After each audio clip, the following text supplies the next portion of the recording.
Hello, everybody, and welcome What's up, back everybody? to the 1313 podcast, the most mediocre podcast in the Star Wars universe. I'm Jacob. I'm Jackson. And I'm Tommy. Welcome back to our Have a Chat series, our series where we bring on creators from the Star Wars universe onto our show and we have a chat. Today, we are joined by none other than Scott Solo of the Sarlacc Digest podcast. Woo! What's up, nerds? How's it going? So, Scott, please tell us a little bit about yourself and your channel. Sure. Sarlacc Digest podcast. We've been around since just before The Force Awakens came, or right after The Force Awakens came out, actually. I don't know the exact date because I joined on episode 6. I was actually previously on another podcast and they knew how much I love Star Wars, so they invited me on as a guest and I never left. So that's sometimes how it goes. We, as we like to put it, we digest Star Wars topics over 1,000 years. I love the name. You know, I wish I could say I came up with the name, but man, I didn't. It's just myself, Marco, who goes by Darth Moocher, Chris, what is his new handle? It is Grand Admiral Franz, Bootleg Joe, Ernie the Fallen Fets, and that's it. We used to have Fanboy Mike, but he bailed. So, it's just we're all friends. We've been friends for years. I've known Chris for about 30 years and because I'm old. We just get on and we talk about Star Wars. We like to try and keep it positive. It's not that we don't have criticisms of some things, but we like to keep it constructive, you know? It doesn't do you any good to get online and just scream into the ether about rage. So, you know, get on and have fun, talk about the things you love, and just try and keep it positive, you know? Mm-hmm. Exactly. Yeah. I feel like that's very good as well. Just something that we've definitely experienced as well, trying to shoot for the small amount of time that we have been around, is trying to keep very positive Star Wars content, because far too many times people just want to get on the camera and just complain or talk about something just to invoke a reaction out of people. And it's so unfortunate that it's the negative reactions and it's the yelling into the ether that ends up getting clicks, you know, and it makes me insane because we've been at this for so long and we've been really railing on being positive and in the Star Wars fandom that it just, you know, you would think that we've got thousands upon thousands of subscribers, but it's just not how it goes, man. It's like the loudest, biggest crybabies are the ones who end up getting the 2.5 million followers, and you know, we've got super chats and all this, and it's those of us who try and keep it positive and actually, you know, invite people in, and we're the ones who are struggling, you know. But it's not stopping us. We're just having a great time at it. So it's kind of funny because there was one podcast episode we did where we were really, I don't know if you noticed, we're big Hasbro fans. So we're like, we buy all the Black Series, vintage collection, all that kind of stuff. Same. Yes. And there's a few months ago, we did an episode where I forget what it was we were complaining about, but it was like either retailer exclusives, I think, or something along those lines. It was about the community and the Rancor. And we like had this like super angry, like 30-minute long just rant. And that's one of our highest performing episodes. Because people just enjoy seeing other people be angry and like get passionate about stuff. I don't know why, but so I am interested to find out, do you know how the name Sarlacc Digest like came to be? Because that's what I was curious about before we started here. My understanding is it was Marco, he's our showrunner. He's the bald guy with the really big beard. We've also got the bald guy with the short beard and the bald guy with the medium beard. Okay. So I am the hairy guy with the short beard. But yeah, Marco, the one with the really long beard, he came up with just on a whim. He's like, this is kind of clever. It's a double entendre, you know, it just works. And he's the one who coined the phrase, and it just kind of took off from there. And every time we meet somebody, and you know, it's like we were at Celebration a couple weeks ago now. We were at Celebration, we all had our shirts on, and people were going, oh, I get it. Yeah. So it's always a nice, it's a good name to start a chat. You know, somebody says, that's such a clever name. And it starts people talking. And that's what I love. I love, if you haven't noticed, I like to talk. So that's one thing I'm kind of happy with our shirts. This is one of our shirts that I recently designed. The nicest thing about it is people that don't know Star Wars will see it and they'll ask me what it is. They'll just see like random symbols on a shirt that they can't discern. So they'll just ask what it is. So like lots of people, like I remember me and Jackson went to like a mall not too long ago. We walked into a skate shop and the dude just walks up to us and goes, "What's on your shirt?" So we got to talk to him about Star Wars for a little bit because we're like, oh, it's like a Star Wars podcast that we do. So I'm actually pretty happy with how this turned out just because nobody knows what it is. So it leaves people to ask a question about it. Right. And I am not, I mean, in all of my years of Star Wars fandom, I've been in it since the beginning. I was 3 when A New Hope came out, before it was A New Hope. And that's the first movie I ever saw in the theater that I remember. And even though it has been that long, I still, for the life of me, cannot read Arabish. So what does it say? It says 1313. Oh, there we go. Okay, it is the numbers. Yes. And it just has the translation on the sleeve with our little logo. That's fantastic. Are you a graphic designer? Not really. I've been into art for like as long as I can remember. Like I also recently we got stickers in. Damn, we're going to show this off now. Yeah, because I mean, it's only on your Discord. The public doesn't know about this yet. Okay, so stickers. So, dude, I need some. I gotta tell the story about this one here. Okay. But go ahead and show them that one. So that one was done by a guy in Croatia, but I took that design and I came up with this one. Oh, that's great. So it's just like a small black decal. This one right here. So we have a guy. Do you know Action Display on YouTube? I do not. I'm not. Okay. Believe it or not, I'm not a big YouTuber. Okay, so he's a gentleman from Croatia, and he does videos on YouTube. He takes like an action figure, and he shows off the figure and all its accessories, and then he shows all different ways you can pose the figure. He'll use like flight stands. He'll use all kinds of cool stuff. But he does these really, really awesome, like really high quality YouTube videos, and so we got him on the podcast sometime last year, and like late last year, and his have a chat with us remains our longest one. It was like almost 3 hours. Oh my god, we just kept talking and talking. But he's an awesome guy, and so he's actually an art teacher in Croatia. So he when we made our Patreon, I asked him if he could make us some custom like badges for the tiers for the Patreon. And our first tier is Clone Trooper. So I said, hey, if you want to, like, could you make a 1313 battalion Clone Trooper? And so this was the design that he came up with. That's badass. 1313 above the brow there. And yeah. So now we actually have guys. We have one in Germany and one from Canada who are making 1313 battalion Black Series action figures. Like, oh, come on now. That's cool. They look so cool. Like, and someone made a custom ARC Trooper of me in the battalion color. So I thought that was super cool. And it's super. So that person is making them too. So since you guys are big Hasbro fans, they're doing those, those. Yes. Are you planning on buying any of those? Because I sure as hell am. Oh yeah, absolutely. Yeah, I'm gonna get one, and I'm just gonna pop the head off and put it on my custom ARC Trooper. Yep. Yeah. I'll probably get one and pop it on a Han Solo action figure just because I've got one cosplay that I've done. I've got just about every, except for Hoth, I have every Han Solo outfit. Whoa. So, and then I am currently in the process of putting together the Book of Boba Fett armor. So that'll be my thing. But I'm an artist too. I don't know if you've seen any of my drawings on the TikTok channel, but I've not. I have actually. I work for a university. I'm a staff member at a university, and I help teach graphic design. So that's why I was asking you if you're a graphic designer. Art has always been a hobby of mine. So I used to paint and draw like a ton. Like when I was younger, I just kind of lost time too. But now that I'm older, it's like the creative outlet I have is this. It's making the shirts, and now we've been working on helmets a lot. So I have this one I recently just finished of Echo. Dude, that is bad. And I have this one of a 332nd. Nice.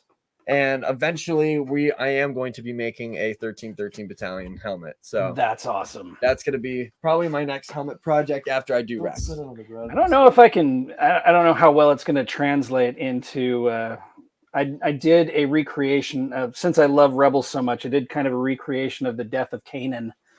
I painted that digitally the other day. It's really hard to see. Yeah, I thought that was a screenshot. Took a screenshot. No. I've got it here on my monitor, but I can't really share a screen, or else I'd share it with you. But really good. Thank you. I've got a lot of art that I posted on the TikTok channel. If you want to check it out, and that's the other thing too with Sarlacc Digest.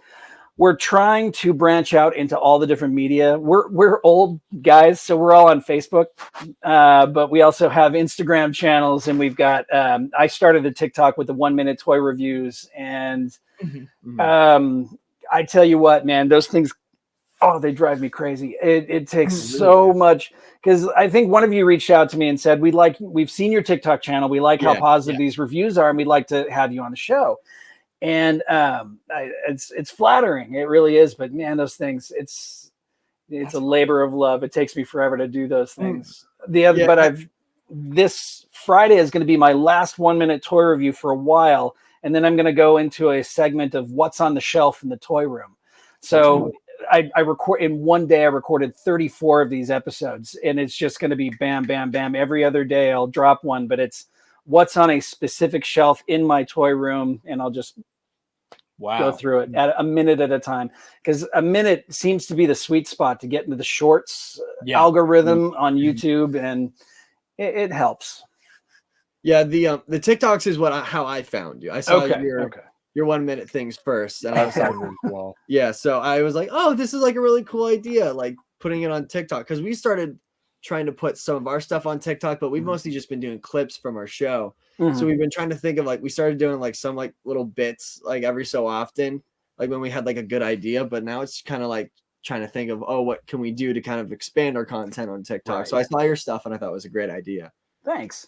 Yeah, I was trying. We've got one guy, Bootleg Joe, who he does a lot of toy photography, and I was trying, and we were all trying for months to get him to just create a TikTok. Just create a TikTok. You're going to do great.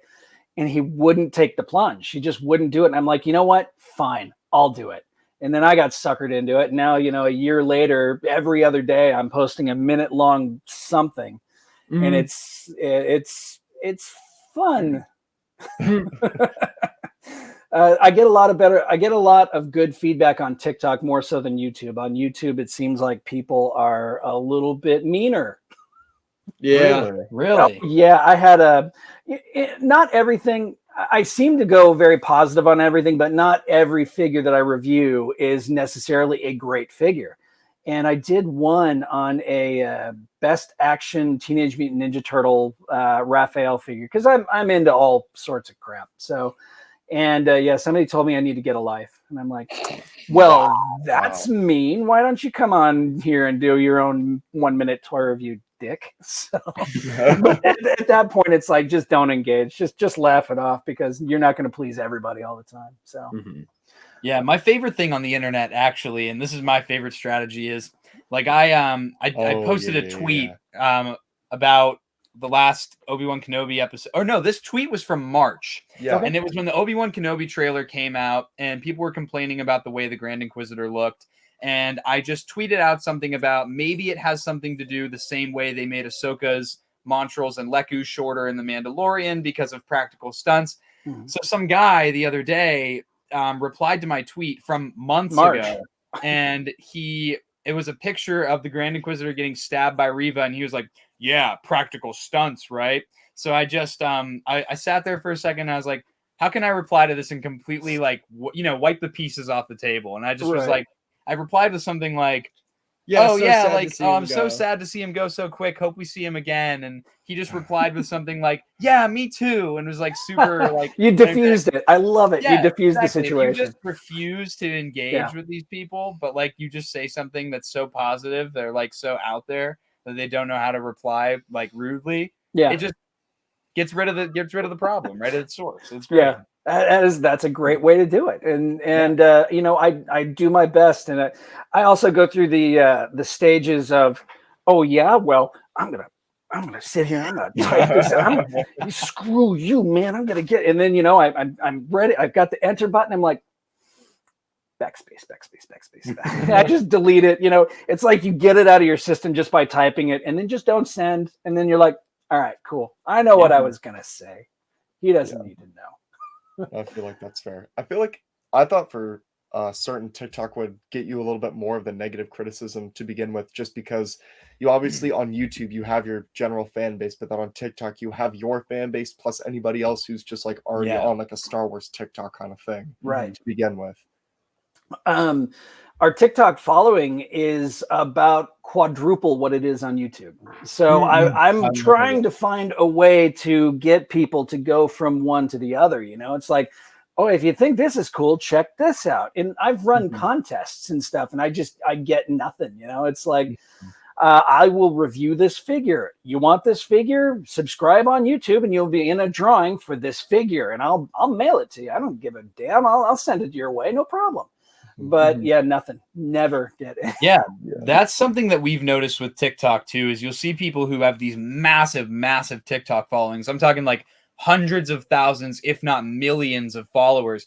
And then you go to, because these content creators, they get big on TikTok and then they try to branch out and create like YouTube channels and like, you know, social media followings and other things like that. And you go to like their YouTube channel and it's maybe like 1% of their TikTok following, because I feel like there's just something about TikTok where it's just that scroll feature. A lot of times people don't hit that follow button. And then beyond that, like I know there's like the following feature on TikTok. I barely ever use it. You know, maybe once in a blue moon I'll use it, but I feel like most people, unless they continuously see you on the For You page, even then they're not going to go look into your content. It's that scrolling thing that people like to do. It's funny because I joined TikTok and I didn't want to do it. I really did, because it's a young man's game and I am not a young man. So I put in, you know, it asks for your age and your gender and all that. And I'm like, okay, 47 years old. Yeah, I'm a guy.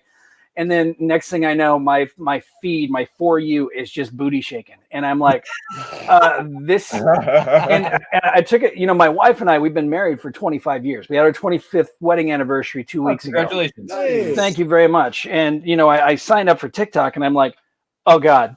And I walked up and I handed her the phone. I said, this is what's on TikTok. And she's like, oh my God. And I'm like, I know, right? I didn't ask for this. My hashtags I follow are Star Wars and Star Wars you know, and wow. You can't escape it. No. You can't escape it, Obi-Wan. No. You can't run from the booty shaking. You can't. And it's just like, okay, wow. Good for you. You got it. You want to flaunt it, go for it. But I don't want to see it. So. And that's the thing. It's I think that with TikTok, it's amplified version of what the problem with social media is people get so enticed by the likes and the comments, and it gives them a sense of like satisfaction and a sense of what's the word that I'm looking for? A sense of like dopamine rush. Yeah, they get that instant dopamine rush from getting all the likes and follows. Pleasure. And you know what gets it on TikTok? Booty shaking. That's right. What gets it. But beyond that, again, like if you see these people, they get this big following from wearing like scantily clad outfits and stuff like that, and then you look at like all these things they're trying to like build a brand for themselves, and it almost never works unless you get corporations and brand deals involved, but that involves them coming to you. You don't like reach out to Disney and they reach out to you. You don't say, hey Disney, I shake my booty for 1 million people, can you sponsor me? Yeah, right. Go, yes. They come to you, they're like, hey, you shake your booty for 1 million people, here's a product. Here's a bad batch box. One of the cool parts about going the positive route and posting the episodes that we posted are we were able to reach out to Lucasfilm Publishing and Lucasfilm directly, and we got we now get books in advance, so we can review books. Yeah, Chris just started reading the new Lando and Luke book yesterday. So I guess it's based on like a Pisana. Yeah, right? That's part of it. He sent us the synopsis that's in the book, and I'm like, damn, this is going to be a depressing book because for a fact it's got Rey's parents in it. It's got Lando looking for his kid. It's got the shadow of the Sith out there somewhere, and it's like none of these things end positively because we see what happens in Rise of Skywalker. So it's going to be one depressing book, but I'm all in. I can't wait to read it. But we get that stuff, and that led us into meeting Mark Thompson, who does the audio voice, who does the reading of the novels on Yeah, right. So I gotta pull his Thrawn. He did an ad for us, and it's his whole voice. He did an ad for us, and it was him and he's this is Grand Admiral Thrawn. So you are listening to the Sarlacc Digest. Sarlacc Digest. What a clever name. It was really cool. I'm a big Thrawn fanboy. I picked this up. It's the collector's edition of the final Thrawn Ascendancy Lesser Evil. And it is signed by Timothy Zahn himself. That's nice. He's a nice guy. Mm-hmm. But I listened to the entirety of the audiobooks for it, so I'm very familiar with Mark Thompson and his work. Yeah, he's funny too. He's really funny. I follow him on Facebook. We met him the other day at Celebration. He was walking around in a Jedi outfit. So he was our very first interview that we did online whenever we would, because we used to actually meet at a house and we would all record like you guys do around a table, and you squeeze 6 idiots around a table and put a camera on them, and it's interesting. But once we started doing this YouTube thing, we were going online. He was our very first interview, and that was the one where we were so excited, and the internet was so bad that he kept breaking up on us. But whenever we met him at Celebration, he's like, "Oh, guys," and we got our photo taken with him. That's awesome. And that led to like Dominic Pace, who's the Gecko, who's everywhere. If you've ever seen, he's in The Mandalorian. He's one of the bounty hunters. Okay, yeah. He goes out and does all sorts of things. So we met him online, and then we ended up having we had an event where people were coming in for autographs and stuff, and they got to meet him. And we've interviewed and met Chris Bartlett, who was Q9, and he's C-3PO. And you guys are familiar. Yeah. And Timothy Zahn and Ashley Eckstein and D. Bradley Baker. And my sister went to school with Omid Abtahi, who is Dr. Pershing on the Mandalorian. So my sister and a friend of mine are like, "Hey, we went to school. You want to meet him?" And I'm like, "Yeah." So we were his first podcast he ever went on and did an interview. Just being positive and putting yourself out there. You might not get a lot of followers necessarily or a lot of clicks on everything, but it gives you opportunities. And that's how I like to look at it. Without this attitude that we've gone into it with, we wouldn't have met these people. We wouldn't have been able to have conversations with people.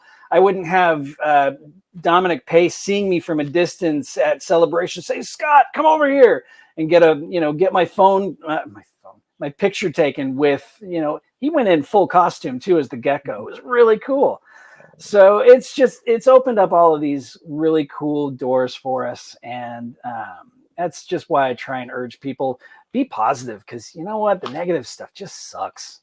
Or you know what? Be negative and allow me and my buddies to get more positivity and more opportunities. Have at it, whatever. That's the one thing for us is like our positivity hasn't led us into the gates of Lucasfilm yet, but we've like really, really branched into the Star Wars community online. That's we've touched we've had Rexon around on the show. We've had Mike Case on the show, Papa Gord, Out of the Basement. We've kind of spread. We're like a virus. We're going throughout like the Star Wars YouTube community. Nice. We're getting everybody. Yeah. And we're just creating like this, like, because Mike Case went to Celebration, and I had no clue I was going to be able to get that Paz Vizsla, Jon Favreau figure. And I just texted Mike Case, like a guy that has a couple 100,000 subs. I was like, "Can you get me a code for the Paz Vizsla?" And he was like, "Sure." So that's cool. That was super cool. It's just at least opportunities that I never thought would be possible. But now it's just like within the YouTube community of Star Wars. So next is the Star Wars Kids YouTube channel. We're coming for that. That's cool. That's cool. You know what though? Reach out to Lucasfilm though, because I mean, why not? You guys have the presence. You guys have, the positivity of it. What's the worst that could happen is they could say, "Not right now." Yeah, right. Try back in a little while.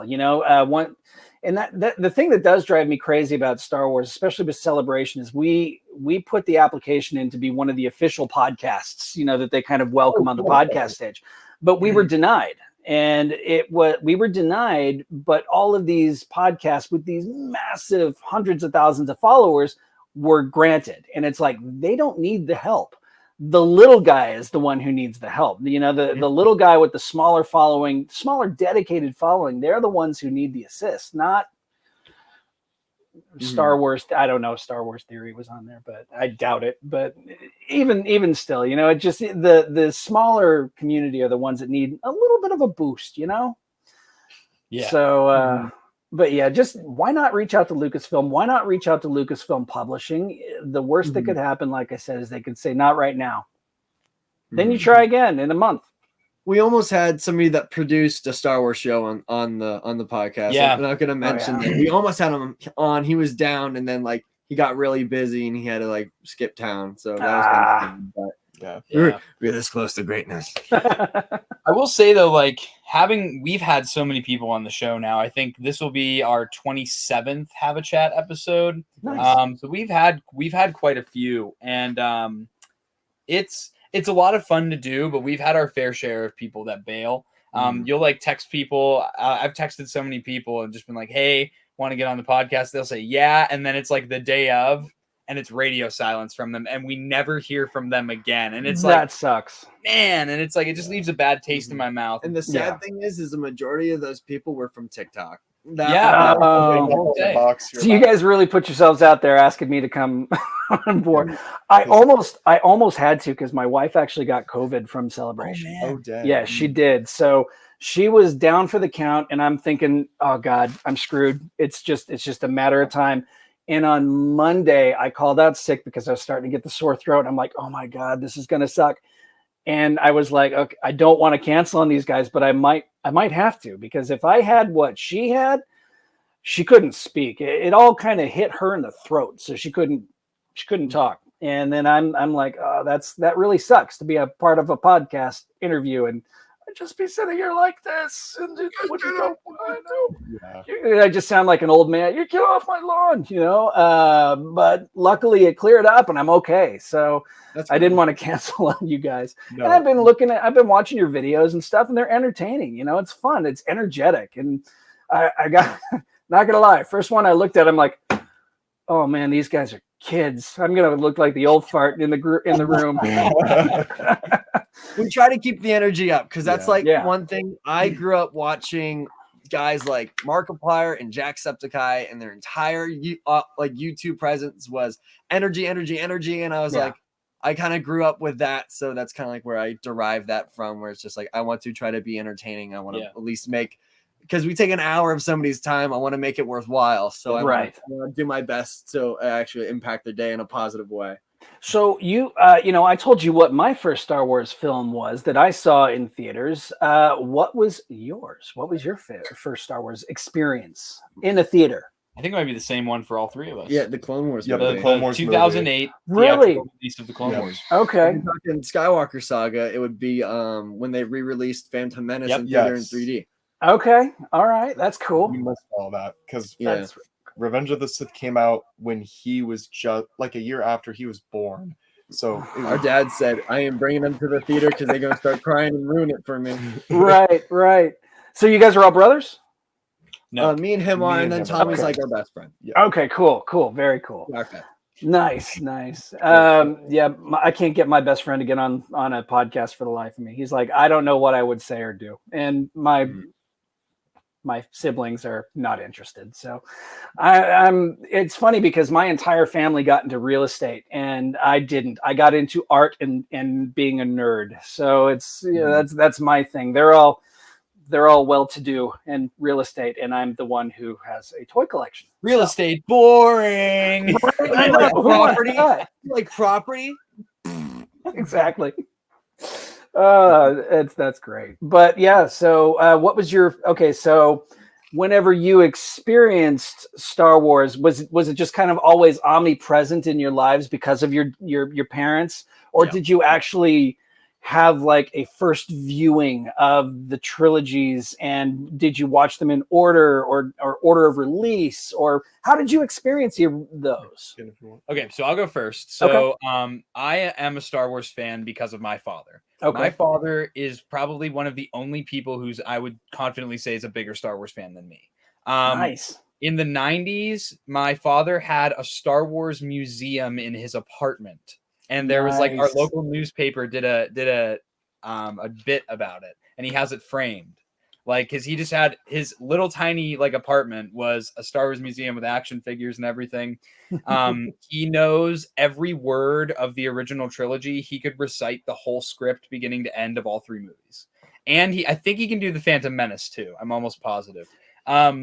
He has been a member of the 501st. So cool. For like, I want to say close to 20 years, because I'm 21, so he's been almost my whole life. He was one of the people that like was on one of the first people to make like clone trooper armor. Nice. For the 501st. He was on the approval board for a while. But he raised me into Star Wars. Like as far back as I can remember, the movies would be on. I would be getting Star Wars toys all the time. I had Star Wars everything. Nice. And as I got older, like when I got into high school, I was way more into like Marvel and like other things. But then right around my junior year of high school, I fell right back into Star Wars, and I have never left since. That's awesome. My obsession. He was a big collector. I have been infected by his collecting, and you know, got the bug.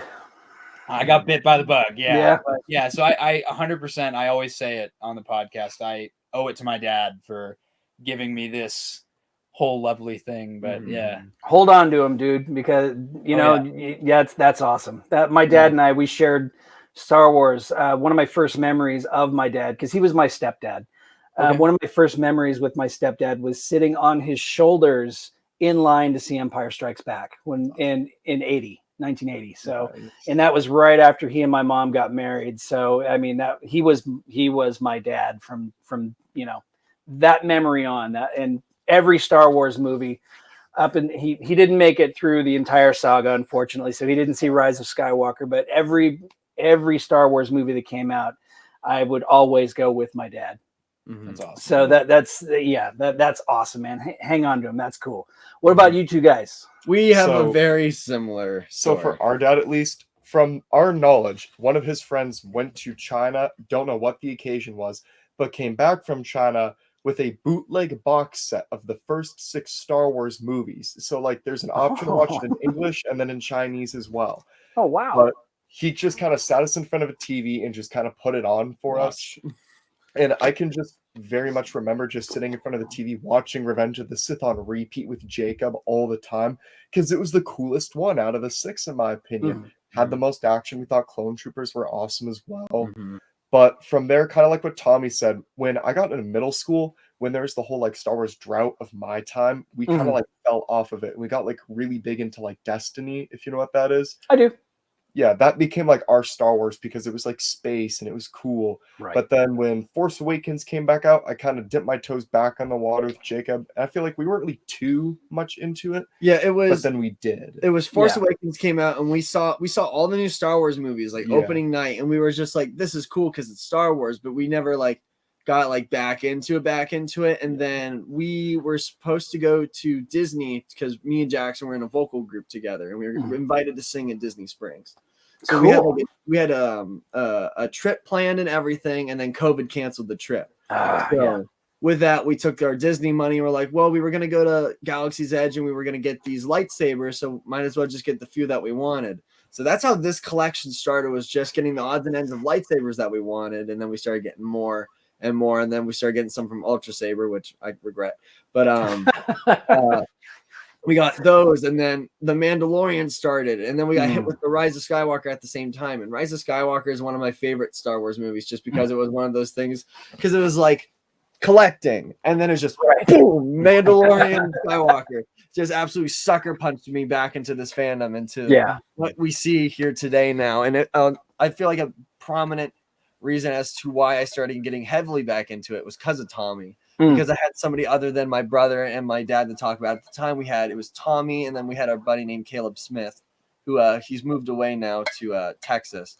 But whole name. But no, we were like really good friends with him, and we would play Star Wars Battlefront every single night. We were called Battlefront Gang. That was like our group name. Nice. But no, that was like a thing that prominently pushed us back into the Star Wars fandom. That's awesome. Yeah, man. 1983, I still remember standing in line for Return of the Jedi with my family. And then, at the end of it, we all thought, oh man, that was great. Star Wars was so amazing. It's so sad that it's over. And then from, 83, well, I guess the toy line still went till 85. So from 85 until, 95. So that 10-year, what they call the dark times, it was, okay, well, during that time, what am I going to do? I'm going to, I met my girlfriend who, eventually became my wife. And while I was in high school, and it was music and, going to concerts and doing all this stuff. But always in the back of my mind, there was always Star Wars. I really miss Star Wars. I love Star Wars. I wonder if it's ever going to come back out again. And then in 95, I was working at an old store that nobody's ever heard of anymore called Service Merchandise. And I was the assistant manager of the toy department. So this is 95. And I'm back in the back helping the guys unload a truck. And out comes this box. And on it, it says SW Power of the Force. And I'm like, what's this? Rip it open, tear it open. All these, here's Luke Skywalker, but he's like yoked, and he's got the lightsaber. And here's Darth Vader, and he's yoked. And I'm like, oh my God, these are incredible. They look just like back then, you saw the vintage figures. They didn't look a thing like the original actors, right? Mm-hmm. But these, they kind of somewhat resembled the actors. So I was like, oh my God. I bought the whole case, and I was back in from that moment on. That was 95. It hasn't stopped, and I'm lucky enough that I always have this joke with my wife, though. And like, we're driving down the road one day, and this was before those figures came out. And I love Batman, the animated series, the old from the 90s. Right. And I looked at her one day, and I'm driving. I'm like, do you think it'd be weird if I collected Batman figures? And she goes, nah, go for it. And she says to this day, she wished she would have said, yes, that is weird, because now we've got all of this, and we've got a room in the house that's dedicated to Star Wars and G.I. Joe and Transformers. I mean, I get into all of it. So, but Star Wars is my number one. Mm-hmm. So I keep doing this as if everybody watching can see what's above my head. Mm-hmm. So that's how I am. I started dabbling into Marvel Legends for some figures, and I have a very, very, very small NECA collection, because I like those figures at the time were more expensive than Black Series. And I was like, I'm only going to cherry pick these and like the very few that I really, really want. So I pretty much have my definitive collection. All I want is a Michael Myers, and then I'm good. I got everything I want. Yeah. But it's that, and then there's Marvel, and then I also Lego was my first before I started dabbling into Black Series, because we had like the main thing going on. But that was just kind of like a family kind of collection. I was like, well, I want something of my own. So I started collecting Lego, and now the prices are going up on that now. Oh, too. Yeah. It was already expensive. People always ask me if my last name, believe it or not, is not Solo. My last name, I know, right? Shocking. My last name is Kruger. So people always go, Freddy? Oh, so are you a Freddy fan? And I'm like, no, I'm not a Freddy fan. Since 1984, people have gone, oh, like Freddy? I'm like, no, not like Freddy. Mm-hmm. So, but yeah, I don't collect horror stuff pretty much exclusively because I'm tired of Freddy Krueger sharing my name. Mm-hmm. Yeah, there's an Elm Street near where we live, and the amount of puns I've made about it is astronomical. Whenever I was, I don't know, probably about 7 or 8, we lived on Elm Street. That is pretty funny. Kruger's on Elm Street. It was. You probably got it. Do you have any bad dreams? Yeah, I know, right? No, because honestly, that was about 2 or 3 years before the movie came out. So no, we avoided that. But yeah, no, I told you I'm old. Bullet there.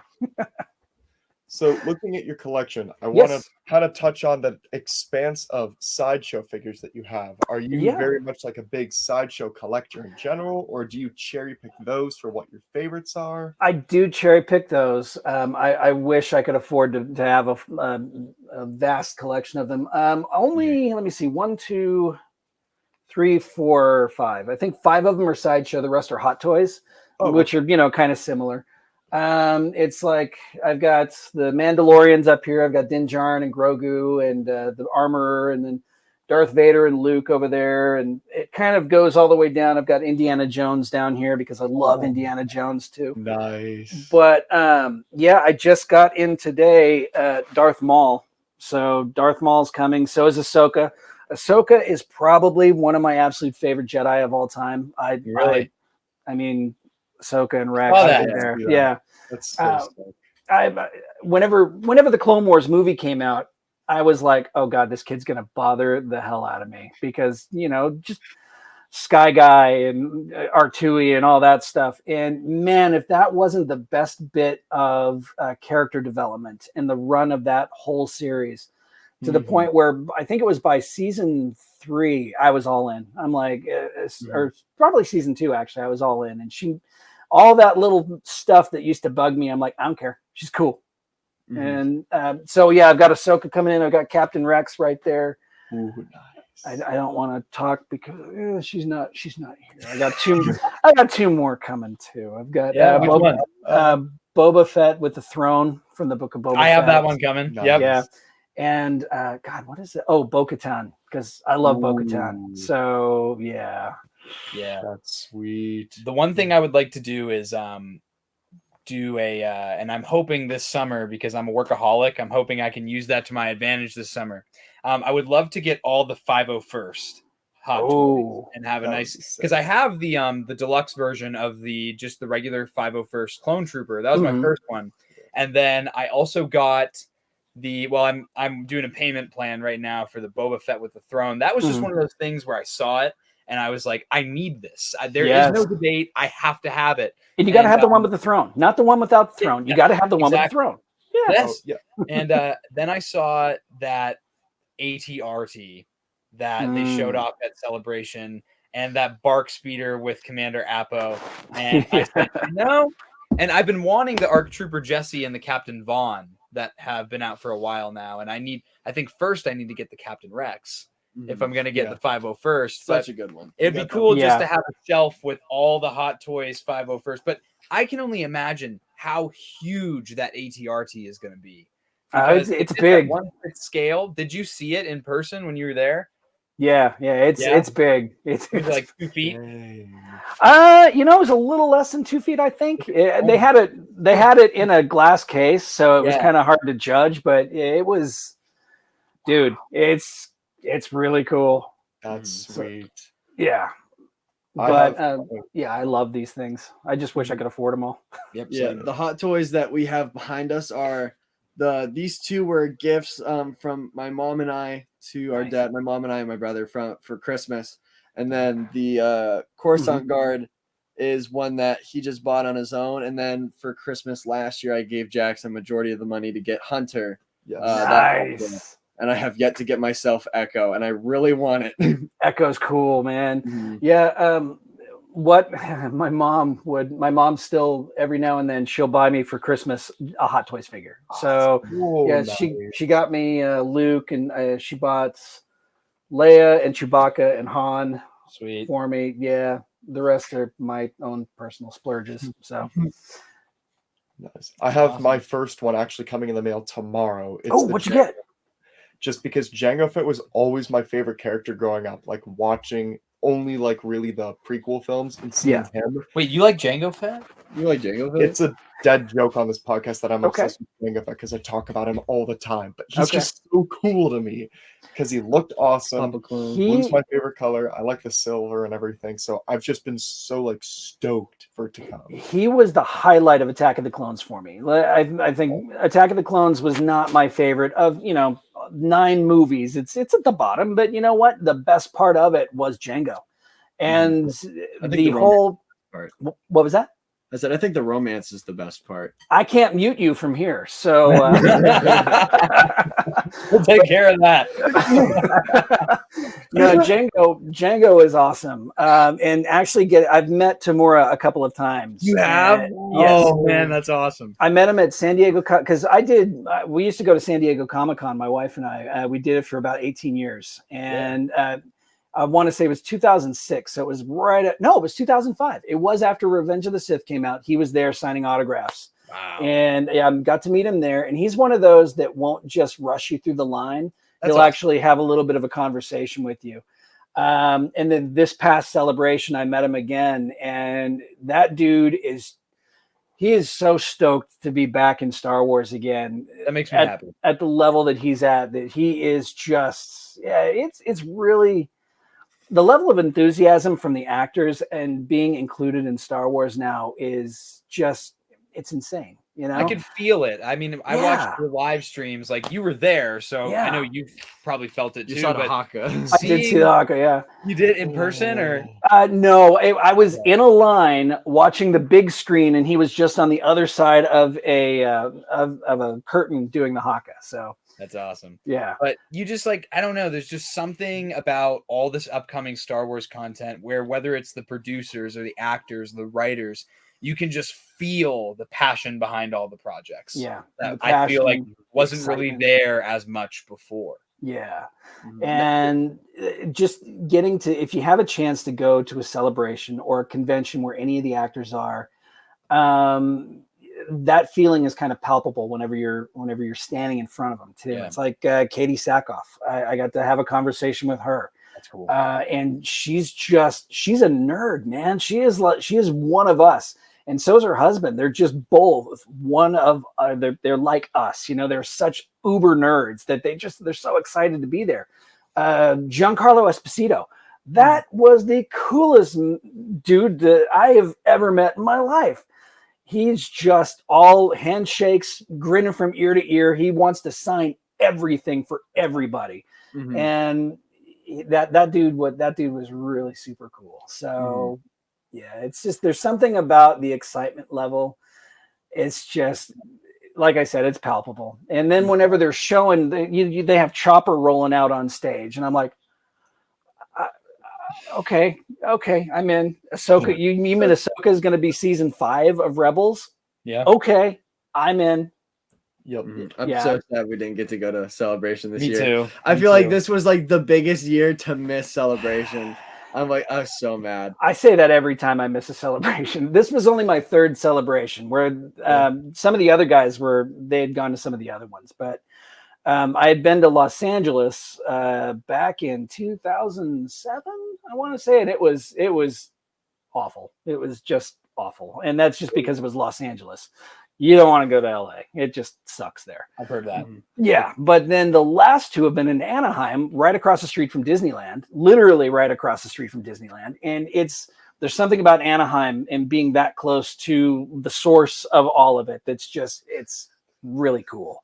You can walk across the street and go to Star Wars Land, you know, it's really neat. Yeah. I know when I was a kid, my dad went to Celebration 2 and Celebration 3. Okay. And he would bring me back. He would print out like pictures and put them in like little folders for me to just look at pictures of things that he saw at Celebration. And that was always something that I cherished and I would stare at for hours for some reason. That's cool. Yeah. Tell me how you make guns. The problem that you'll find though, whenever you go to a celebration, is if you want to meet the actors, if you want to get a photo with them, or if you want to get an autograph by them, all the prices are really, really, really expensive. And if you meet them outside of and that's Official Picks, or whatever the name of that company is that does that spearheads that. If you meet them outside of at just a regular convention, you're going to pay half price. You're going to pay half that price to meet the people. So, you know, if you see any of these actors, if you see that Tamora Morrison is going to be at a show, do it, man, because I guarantee you can afford going up and saying hi to the guy. And just he loves to hear stories about people's passion for the characters that he's portrayed. And that's really cool to just see him talk to people about. I mean, if you love Django so much, you go up to him and say, you know, Django is my dude. He's going to say, let's have a picture or something like that. You know, it's just, that's how cool he is. So I'd love to meet him. So I have a story that Jacob wants me to talk about. So, Dave Filoni, the college that he graduated from, is near where we are. So he went, I think it might have been 2010, 2011, sometime around then when Clone Wars only had a couple seasons out. He went to do like a talk at his college, and my father went to go see him. And at the end, my father got the chance to like talk to him for like 10 minutes or something like that. And before he went, he asked me and my sister, who are both big fans of the Clone Wars. He said, "What I can ask him one question from each of you. What do you want?" And at the time, my sister only asked, and I remember I was so mad at her for asking, "Will we see Commander Cody again?" I was like, "That's such a dumb question." But I asked him if we would ever see a Wookiee Jedi in the Clone Wars. Okay, and so this would only been like when season 2 or 3 was out. And so my dad went and talked to him, and my dad came back, and I said, "So how was it? How was it?" And he said, "Well, he's like the most down to earth guy, super cool to talk to." And then he said, "Well, he answered your question." And I said, "Okay, well, what did he say?" And he did, the Dave Filoni reaction. He goes, "Oh, well, I don't know. That'd be really cool if there was a Wookiee Jedi." And then in season 5, I think it was, we saw Gungi in Star Wars: The Clone Wars, and I like to think in my head that it was your idea. That is the reason that he exists, is because of that question that I had my dad ask him back in like 2010, 2011. But and now we're seeing Gungi in the Bad Batch. So, how cool is that? He lived through Order 66. He did. And, did you see Obi-Wan Kenobi, the newest episode? Yes, I have. So spoilers for the newest episode of Obi-Wan Kenobi. Skip like, I don't know, however long you need 5 to skip. minutes. And now I'm hoping that he is not in the Inquisitor's mint in box collection of Jedi. Yeah, I don't think he is. I kept thinking that we were going to end up seeing Quinlan Voss in there because they had brought up Quinlan in, the last episode. And I was very thankful that we didn't see him in there. But I think Gungi's life is going to be nice and long, like a Wookiee should. And I think that him being in the Bad Batch is probably our closest opportunity to get him in a Black Series figure. Yeah, I think they'll probably produce him for the Bad Batch line. Chewbacca Repaint.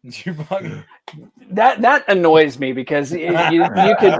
I look at that Chrysanthemum figure and I think of all the missed opportunities with that figure. It'd just be reusing a Chewbacca figure for that. But then I saw it in person, and it is so much better in person than it is in all the photographs that we've seen. It is. I left because they had it on display at Celebration.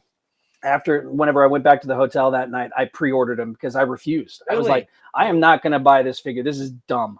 They need to resculpt the brand. They need to make him bigger. There's just something with the paint apps and the way they were able to make it look. It looks really legit in person. Good. That's good. I'm glad to hear that. Yeah. And that's something that we've been saying for a while now about that line is the pictures don't do the figures justice anymore. Mm-hmm. You have to get them in hand to at least make your final judgment on them. They are now. Yeah. Whoever they got now to do the production, though. Whoever does really those promo photos now does a fantastic job. They do. The one figure, I got to say, I think I dropped it last week in my 1-minute reviews, is the Mandalorian Ahsoka figure. That figure is gorgeous. Yeah. And I'm so stoked that I've got it in my collection here. But that figure is really worth it. But yeah, I think having Gungi show up in the Bad Batch is our best opportunity to get him in a figure. And what did you guys think of last night's episode? Or today's episode? I stayed up late. So here's where I'm at.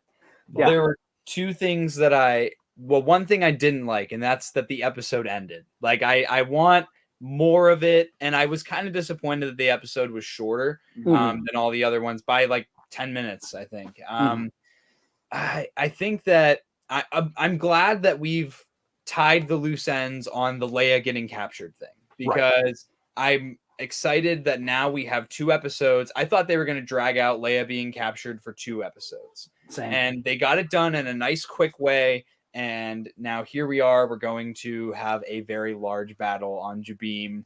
But I don't know. I love Vader. Every time Vader's on screen in the show, he is ferocious. He's everything I want him to be. And I loved Obi-Wan's robes. Yeah. It's like a perfect mix of episode 3 and episode 2. I love it. Because I see a lot of people saying that this might have been like their least favorite episode. So a common trend that I've already seen before, which I am very much going to call people out on, is that people will criticize these episodes because they're short and they weren't that action-packed when they released.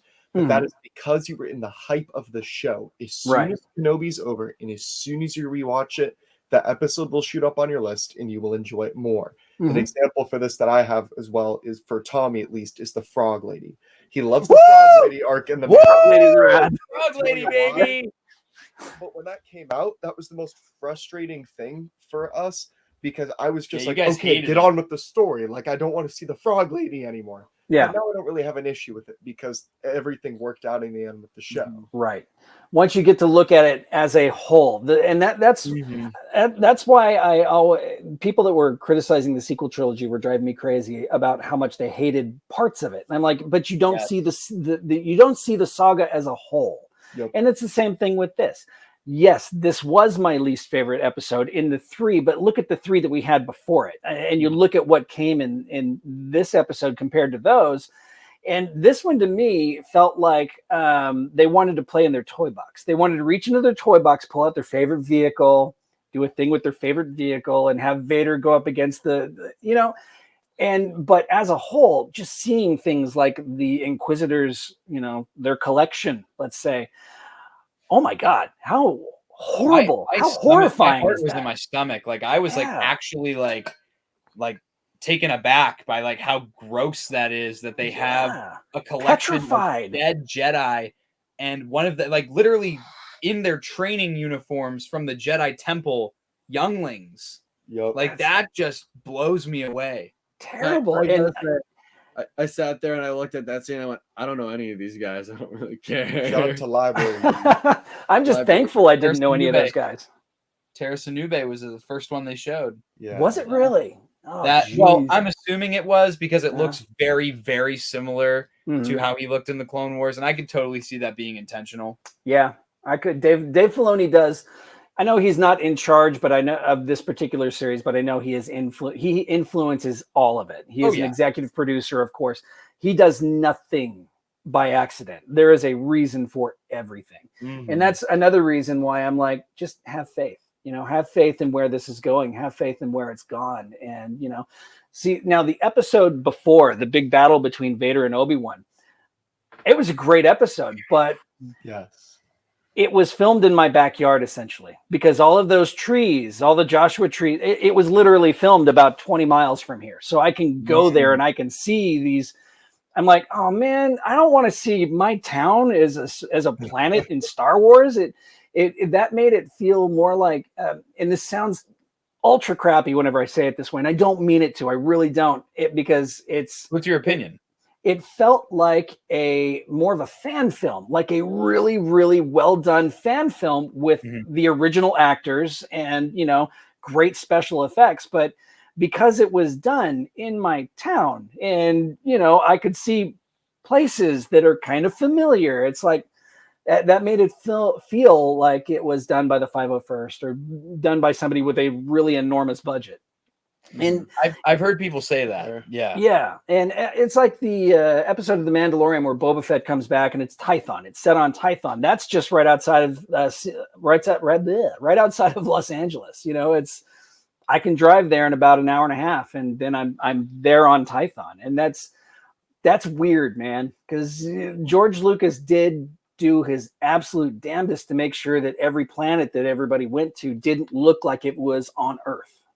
Yeah. And so that's one of the reasons I love them using the volume, is that they can make these otherworldly places, but every now and then they got to get out on location, and it's just weird whenever it's my backyard. It is.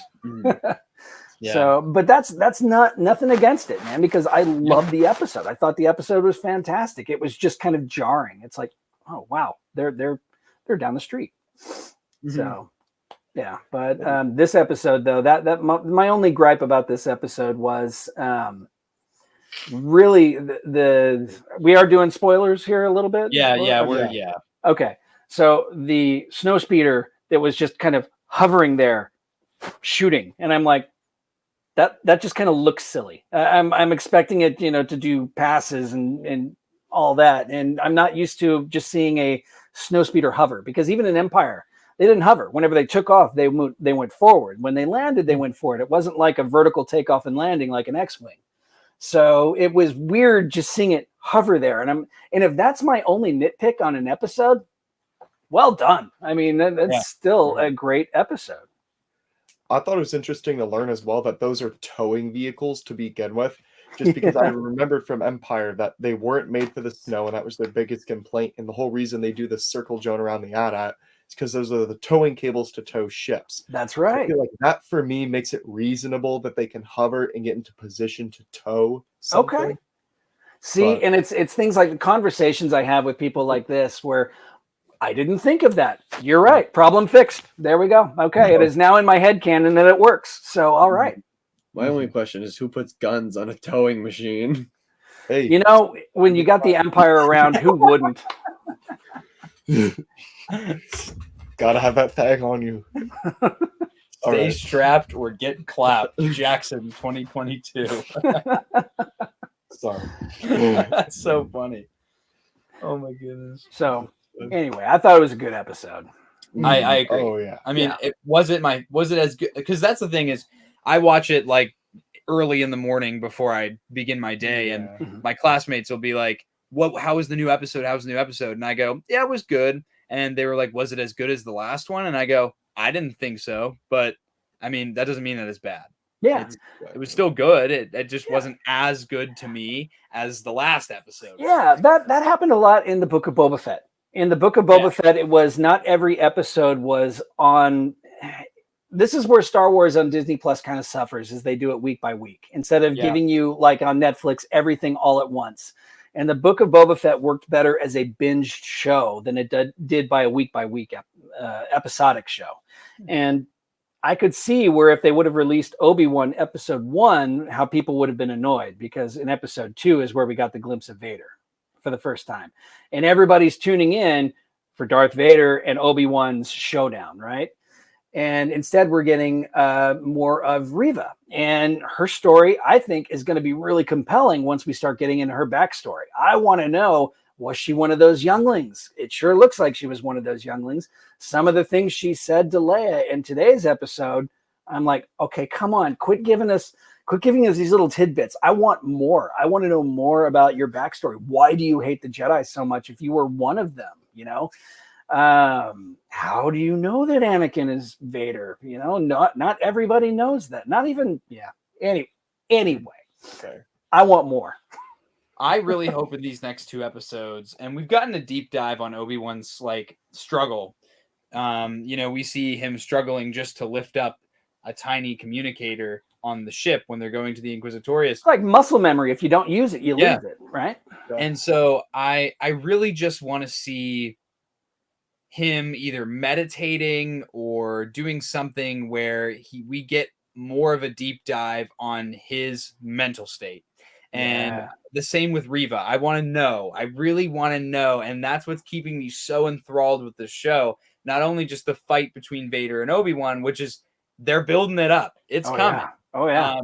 And the Empire's about to show up in full force on Jabim. But I think that I really just want to see Obi-Wan.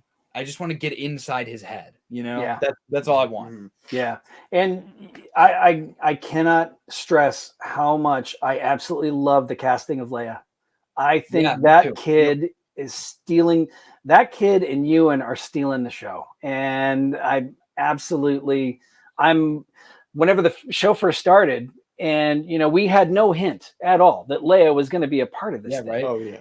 They were talking about online about how they had cast Luke, and we had seen Luke in the in the previews, in the trailer. Thank you, the trailer. There's that elusive word, trailer. So we see that kid doing his thing, and I'm like, but he can't He can't leave Tatooine though. So are we going to have another show set on Tatooine? What's going to happen? How's this going to work? And then the minute we saw Alderaan, I was like, no way. And then the minute you see the kid, and I'm like, oh, I'm in. And then her execution of the role and the way she's just sassy as hell. I love it. Whenever Obi-Wan says, "You're my daughter," and she goes, "Granddaughter, maybe." I'm like, yeah, that is so something Leia would say. And it makes sense now that Leia would name her son Ben. Before it was like, They kind of saw each other in passing. She knew that he was there on the Death Star when she was being rescued.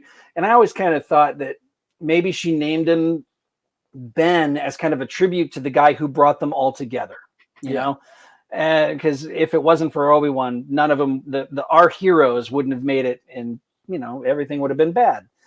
And, but seeing her and Obi-Wan together in the series, man, it makes it so much better. I just love it. Agreed. Yeah. So I was very happy with that. Anyway, but can't wait for the rest. I know, right? 2 more episodes, 2 more, right? But yeah, so I mean, are you guys? Do you have any questions for us before we wrap up here? Not really, man. I feel like I interviewed y'all pretty good at the beginning here. Yeah. Any more questions for me? You guys want to know anything else? Do you do guitar as a hobby, or is that like a side hustle you're doing? Or it's my grandfather was an amazing guitarist, and I've done my best to honor him by trying to teach myself how to play. I'm currently working with an injury on my hand. It's been hurting since September, but I had finally gotten to the point where I'm not terrible. And then I hurt my hand. So yeah, it's I've got 3 right here. This is a gift from my wife from a few Christmases ago. This is a Guild what is it? A Guild concert dreadnought. I've got a 12-string Fender right here. And this is from one of my other grandfather. This is a 1967 Yamaha hollow body. Wow. So yeah, this thing is probably really out of tune, and yeah, it needs some help. So those are my 3 guitars here, and then I have one at my office that just kind of sits around in case I get the desire to screw around with it while I'm at work. Nice. Okay.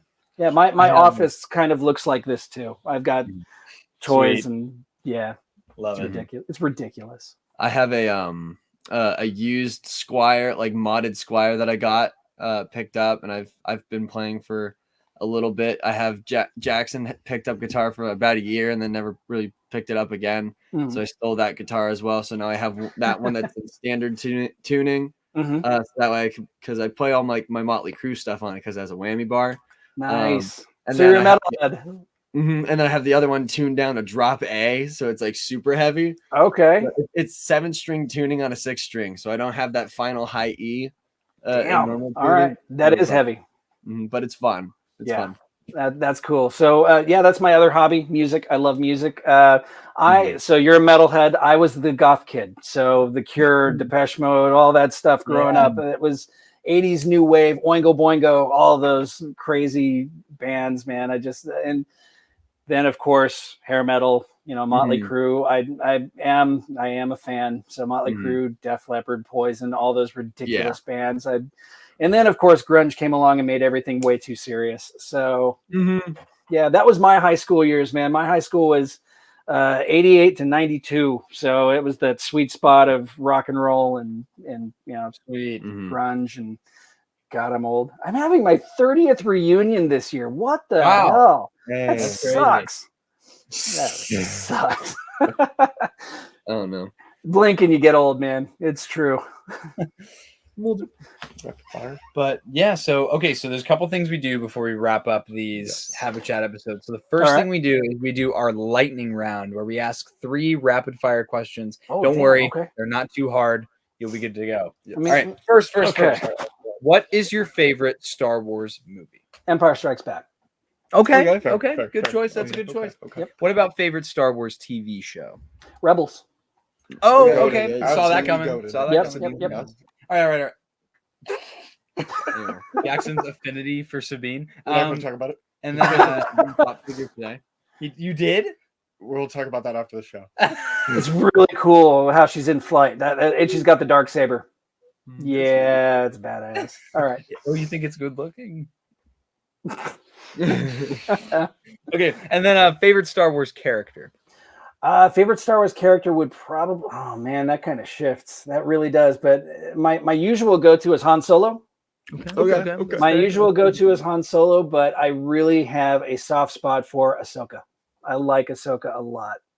Okay, Ahsoka. You know the vibe. Good.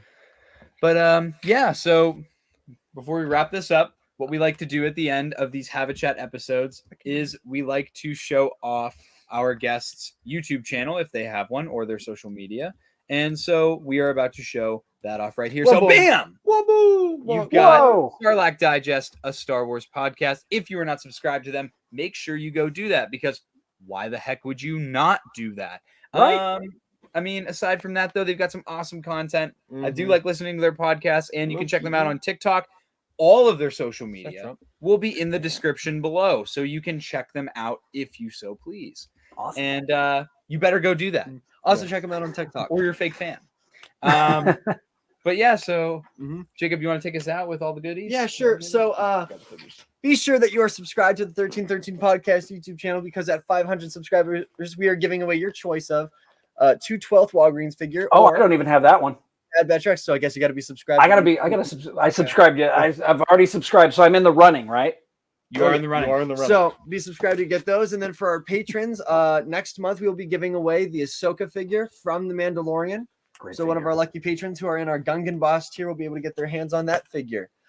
So be sure to subscribe. Make sure you leave a like and a comment. Make sure you go check out Sarlacc Digest on YouTube. Also be sure to follow us on Twitter, Instagram, and TikTok. We're trying to boost our TikTok followers up, so please follow us on TikTok. We really appreciate it. I think that's all. Oh, and join the Discord. We're having tons of fun in the Discord all the time. You better just join that Discord. It's a great network of people. Why wouldn't you? Lots of fun all the time. An affinity for toes for some reason. I don't even know what Discord is. It's like let us. Okay. Discord is like a giant message board. Imagine a place. Oh, okay. It's basically a giant public group chat that you can join in, and then so it's like sub chats within it based around the Black Series, Obi-Wan Kenobi spoilers, memes, like life stuff, just anything. Buy, sell, trade. Yeah, we have a buy, sell, trade feature. If you want to play video games, there's a channel for that too. We play on Xbox, so we grab people from the Discord to play Battlefront. It's the link is in our link tree if you're ever interested in joining it. I highly recommend it. We have roughly like 60 people in there now, I'd say. Yes, actually. Awesome. And it's not like overwhelming. You know, some group chats are like you have 1,000 messages in some family group chats and stuff. This is not. It's a very healthy amount of conversation every day. So yeah. Awesome. Thanks for educating me. Yes, of course. But, thank you all for watching this episode of Have a Chat. We really appreciate it. And we also appreciate Scott Solo from coming on. We really appreciate it, man. So thank you guys. We'll see you all next week. Goodbye, everybody. Keep it nerdy.